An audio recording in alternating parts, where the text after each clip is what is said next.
hoy, o deberíamos tener hoy, solución para el tema de los estudiantes que estaban sin matrícula. ¿Lo recuerda? Desde el mes de pasado se dijo en el Mineduc que ahora iban a tener ya hoy una respuesta, una solución a 3.000 alumnos sin matrícula. Vamos a la entrevista del día, vamos a hablar de eso. Infórmate primero y mejor. Primera Pauta, en la 100.5. Claro, y esta conversación es con Mario Aguilar, el presidente nacional del Colegio de Profesores, a quien tenemos en línea. Le agradecemos, nos responda tan temprano en la mañana. Mario, ¿cómo está usted? Muy buenos días. Gerardo Gómez le saluda.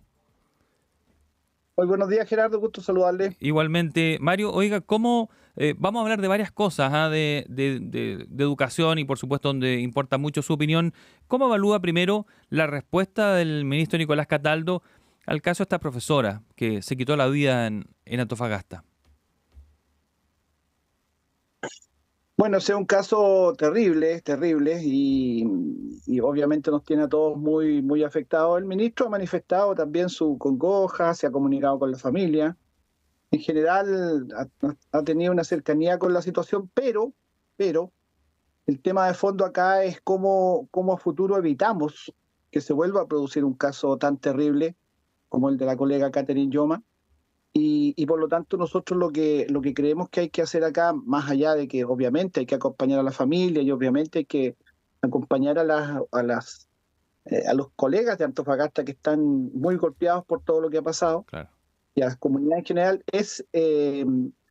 a nuestro entender, es apurar una ley que urge, porque existen muy pocas herramientas efectivamente para enfrentar situaciones de acoso, de agresiones, de violencia contra mis colegas docentes, y por lo tanto nos parece que la respuesta concreta, la respuesta que va a ir al fondo del asunto es propiciar una ley en el corto plazo que ojalá lleve su nombre. Incluso nosotros pensamos, creo que sería un homenaje mínimo para la colega. Estamos al debe ahí como Estado, como sociedad, porque no es primer caso que vemos, ya son varios donde amenazan a los profesores, golpean a los profesores, lo vi otro que perdió piezas dentales, recuerdo, y donde están bajo amenaza. Trabajar bajo presión ya es parte de ser profesor probablemente, pero además bajo amenaza estamos hablando de otra cosa.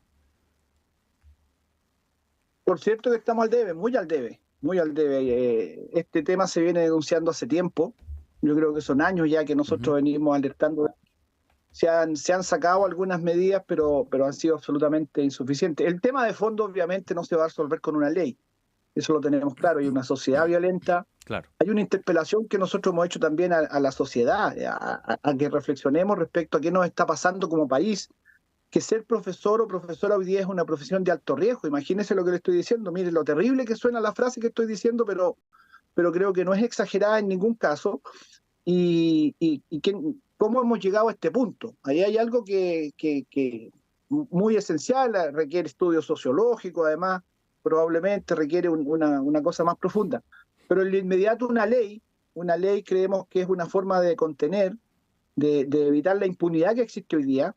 Hoy día, sobre todo cuando hay adultos agresores, se han seguido acciones legales muchas veces, pero no pasa prácticamente nada. Y se tiene que dar cuenta no solo del daño físico que provoca en un profesor, ser golpeado, las lesiones que pueden quedar o las secuelas, sino que esto tiene un impacto sobre la misma comunidad. Por lo tanto se debe ponderar en esa medida el daño que se hace. O sea, imagínense usted, le voy a poner un ejemplo bien concreto que ocurrió hace un par de años. Un profesor que estaba almorzando con sus estudiantes que eran de segundo básico, y entra un apoderado, agarra una silla y lo golpea y le da sillazo y lo deja con varias lesiones. Imagínense el impacto que eso tuvo sobre esos estudiantes, sobre esos niños. Entonces la ley debe ponderar eso, no solamente las lesiones directas sobre el afectado, en este caso el docente, sino que también el impacto psicológico que genera sobre el resto de la comunidad. Mario Aguilar se lo preguntaba porque estaban movilizados allí en el norte del país los profesores en Antofagasta, que se sumaba a una situación que estaba complicada ya en Atacama por otro problema, el de infraestructura. ¿Cómo va eso? Porque la movilización incluso se había repetido en Iquique en colaboración con lo que estaba ocurriendo en Antofagasta, pero en Atacama estaban con tarea pendiente. Allí al parecer, o no sé si llegaron a acuerdo un cronograma pero la normalización o el funcionamiento de los establecimientos a medio hacer o a medio terminar o no reparados tampoco permite que el profesor pueda hacer las clases como corresponde, sin siquiera lo básico. ¿Cómo va eso? ¿Cómo considera que ha sido la respuesta del Mineduc para esto? Bueno, en el caso de Atacama fue una respuesta bastante lenta. Finalmente se llega a un acuerdo que permite levantar o iniciar el año escolar, pero en ningún caso se puede hablar de normalidad. En el momento que hubo que hacer todo lo que hubo, digamos que se llegó a esta situación, evidentemente no hay normalidad. Y ahí en el caso de Atacama son años de desidia, años de desatención, años en que habiendo habido mucha alerta por parte de las comunidades educativas, particularmente mis colegas profesores y profesores, pero también el resto de la comunidad, la respuesta fue muy tardía y efectivamente, por ejemplo, había un compromiso de realizar trabajo en el verano durante todo enero y febrero, y eso recién se vino a iniciar a mediados de febrero, cuando nosotros alertamos y justamente denunciamos estas situaciones. Es decir, hubo absoluto incumplimiento y hubo absoluta, digamos, lentitud y yo diría negligencia de parte de quienes estaban a cargo de resolver este problema, que son fundamentalmente la gente del Servicio Local Atacama, pero en donde había habido compromiso del ministro y de la subsecretaria directamente de que eso se iba a atender y se iba a cumplir. Y no se hizo oportunamente, se tuvo que llegar a huelga de hambre, imagínense al extremo que se llegó, huelga de hambre de colegas profesores de allá para que recién hubiera un compromiso más serio, porque ahí lo que ha habido no es la solución definitiva de los problemas, porque bueno, algunos de ellos van a requerir largo tiempo porque son modificaciones estructurales de fondo en la infraestructura y otro tipo de medidas, pero al menos se logró un compromiso más concreto, con fechas, con plazos, con monto, y eso generó el que se pudiera iniciar el año escolar, pero eso es un conflicto en desarrollo. Vamos a ver que eso se cumpla ahora y nosotros vamos a estar muy atentos y muy encima de exigir eso. Y por lo demás es una pelea que mis colegas están dando no por ellos, no es por su sueldo, no es por mejorar, ¿no es cierto?, condiciones laborales, sino que básicamente tiene que ver con que los niños, niñas de Atacama tengan las condiciones dignas, mínimas que merecen ellos para ejercer el derecho a la educación. Usted escucha a Mario Aguilar, presidente del Colegio de Profesores, conversando con Primera Pauta aquí en Radio Pauta. Yo decía al comienzo, hoy teníamos que tener en la mano, deberíamos tener en la mano la solución al problema de los cerca de 3.000 alumnos sin matrícula. Es un derecho constitucional que no se está cumpliendo. Es así de grave la situación. Los profesores en el norte también lo habían expresado y estaban preocupados por eso. Decían que otra de las motivantes de su movilización era esto: alumnos sin poder ir a un aula de clase. No se previó, no se encontró solución y decían que iban a ubicarla. ¿Ustedes saben algo con respecto a eso y qué tanto les preocupa o hasta dónde podrían presionar ustedes para que se le dé solución a esos estudiantes que no están obteniendo lo mínimo, que le den clase? Evidentemente otro problema gravísimo. Y aquí vuelvo a usar una frase que usted señaló recién, que es la deuda del Estado de Chile. Acá durante décadas, y no exagero, son décadas en que no hubo ninguna planificación ni ninguna gestión del Estado para construir establecimientos educacionales. Esto quedó totalmente liberado al mercado, o sea, no exagero, liberado al mercado, donde había, qué sé yo, lucro o había, digamos, rentabilidad, los privados construían y el Estado se ausentó absolutamente. Y obviamente en esta materia el mercado funciona solo si hay negocio. Cuando no lo hay, el mercado, claro, funciona solo cuando hay negocio. Si no lo hay, el mercado no se siente atraído. Y ahí tiene que el Estado suplir esa deficiencia. Durante décadas eso no se hizo. Mucha gente dijo, en el largo plazo esto va a traer problemas. Bueno, el largo plazo llegó. El largo plazo llegó y hoy día tenemos zonas del país donde efectivamente no hay colegios suficientes. En el norte pasa eso, en Antofagasta mismo, en el mismo Atacama, pero también en otras zonas del país. Por ejemplo, en Santiago, en la región metropolitana, la comuna de Lampa tiene un déficit severo de oferta de matrícula, y como es una comuna relativamente lejana al resto de Santiago, no es tan fácil decirle ya vaya a esta otra comuna, a las familias. Entonces hay un problema serio, que es responsabilidad principal de esta ausencia de gestión. Eso ya no es responsabilidad de este gobierno, pero sí es responsabilidad de este gobierno dar una solución a esos 3.000 niños, niñas y a esas familias, porque como usted lo dice bien, el derecho a la educación es un derecho fundamental, básico, y no puede ser que la respuesta sea, bueno, tome exámenes libres. Esa no puede ser la respuesta. Y esto debió quedar solucionado a inicios de marzo, a nuestro entender, o sea, cuando empiezan las Claro. clases. Está buscando solución ahora, ya estamos llegando a abril. Dicen que en abril podría estar solucionado, esperemos que eso sea así, pero se debe asumir que hubo una respuesta tardía a un problema que está generado por esta ausencia de políticas, pero que el gobierno que esté en el momento que el problema estalla tiene que buscarle solución porque es una obligación del Estado. Pero hasta este momento podemos decir, usted no ha tenido información con respecto a la solución que la subsecretaria de Educación decía la tenemos que tener terminando marzo, porque son 3.000 alumnos, estaban buscando allí los que postulan y van quedando cupo en algunos u otros establecimientos y hay duplicado de postulación, decía, y ahí van a aparecer algunos cupos. Pero usted hasta aquí no tiene respuesta, no tiene explicación de solución inmediata. No, sí, hay explicación y nosotros estamos informados. Se están ¿Ya? buscando distintas soluciones. Lo que pasa es que no son tan rápidas. Ese es el problema que hay y las familias están esperando. Por ejemplo, en Antofagasta mismo, que yo me reuní con el CEREMI allá, ¿Ya? estaban arrendando establecimientos de unas universidades para comenzar a hacer clases ahí. En otros lugares están flexibilizando la jornada. Un colegio que era jornada escolar completa lo van a convertir en doble jornada y eso va a aumentar cupos. Se están buscando soluciones, que son soluciones, digamos, de urgencia. Obviamente no son la solución de fondo. Y la solución de fondo, lo que va a resolver el problema en el mediano plazo es que comience a haber construcción de establecimientos educacionales por parte del Estado. Porque esa es, en definitiva, lo que tiene que existir. Ahí incluso aunque no sea rentable, es decir, si hay que construir un colegio para atender 100 estudiantes, que podría ser, comillas, no rentable y al privado podría no interesarle eso, bueno, el Estado tiene que construir el establecimiento a sus 100 niños o niñas, Claro. porque es una obligación, porque es un derecho básico y fundamental el Mario, derecho a educarse.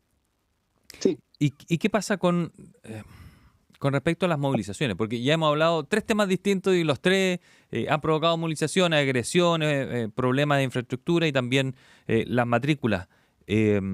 Había leído que ustedes habían considerado incluso mantenerse, no sé si en alerta o movilizarse o considerar una movilización nacional. ¿Está eso está arriba de la mesa?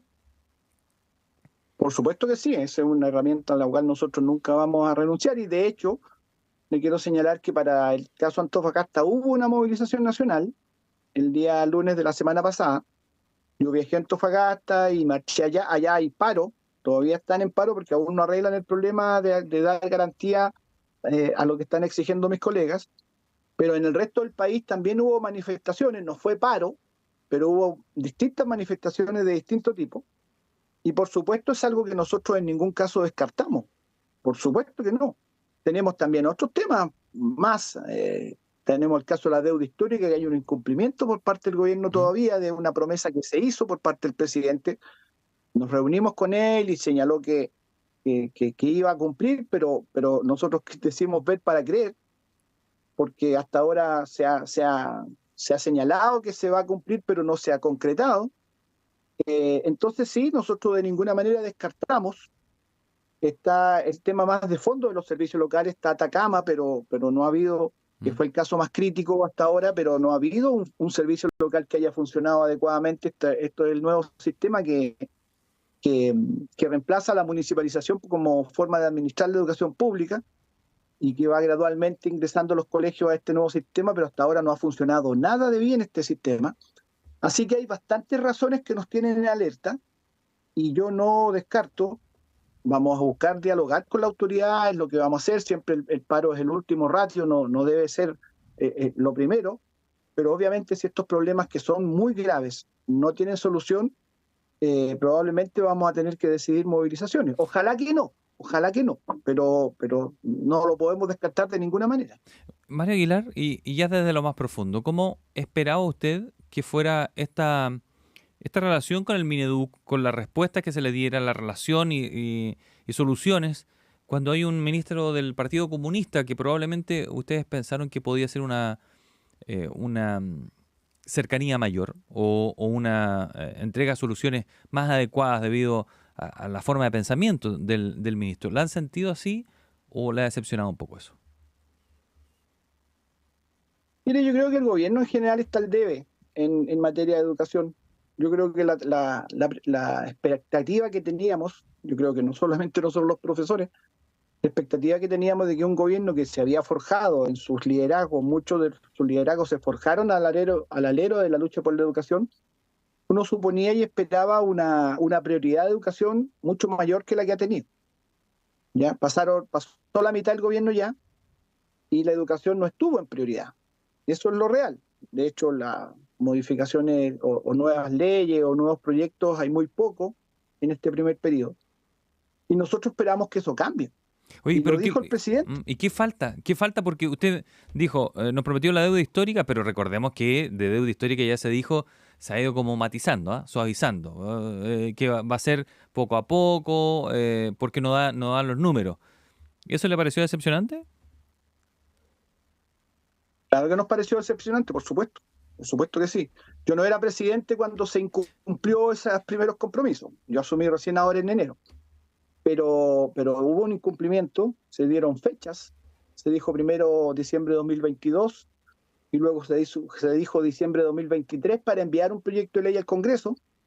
Una de las primeras cosas que yo le planteé al ministro cuando nos reunimos una vez que asumí como presidente, junto con el nuevo directorio, fue: aquí hay una cuestión pendiente, aquí hay un compromiso cumplido, se lo dijimos muy directamente, a pesar de que la primera reunión era protocolar, nosotros salimos rápidamente de la cuestión protocolar para entrar de lleno en los temas que nos preocupaban, y esa fue una de las primeras cosas que le planteamos, y efectivamente, pues esto está incumplido. Ministro, usted debe reconocerlo y asumirlo.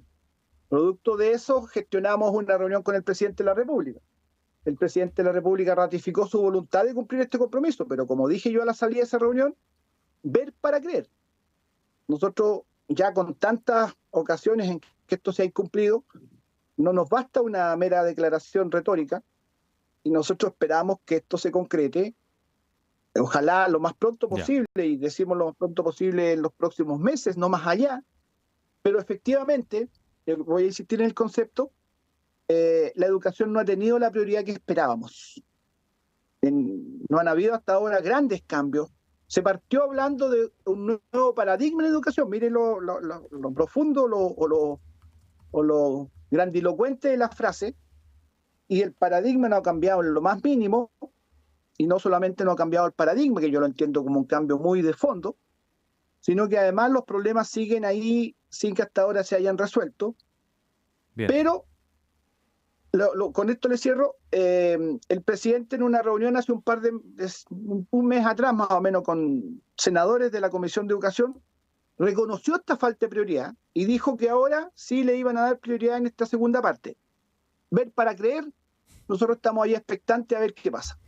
Mario Aguilar, presidente del Colegio Profesor, ha conversado con Primera Pauta. Ha sido un placer, Mario, muy amable habernos respondido a esta hora de la mañana. Muy buen día. Un gusto, que esté muy bien, que tenga buen día. Hasta luego.